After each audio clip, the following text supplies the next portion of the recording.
Ebusia mesan emo akwaba ebiem na ma menkai wo se SNET dwumadie sonko a wo ye seed no self-employed enrollment drive wo ye wankasa wadwuma hyehyere yo mudi agu akwan mu kakra obetimi additional do ho adwen na unim se woni bank account kora no a utimi tua SNET de we don't necessarily need a bank account and sana what tua SNET and also do ho Adom CD wodache for the personal yenhwe mra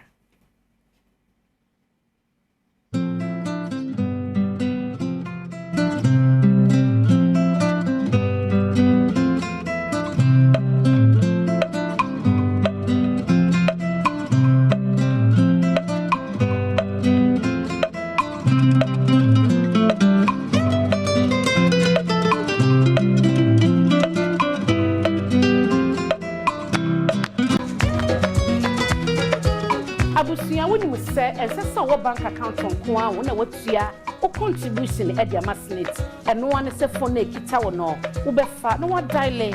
*711*9# na efa option 4 no eno ane no contribution no wo de call anasa SNET office bi e ben wo no ko na ekotua efa ema wo mo me kosoa se wo kran se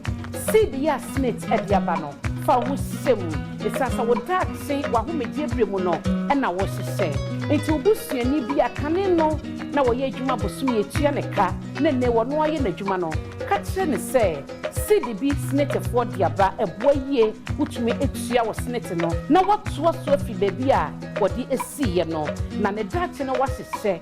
SNET e wo ho edema wo eye wo daxe fa no personal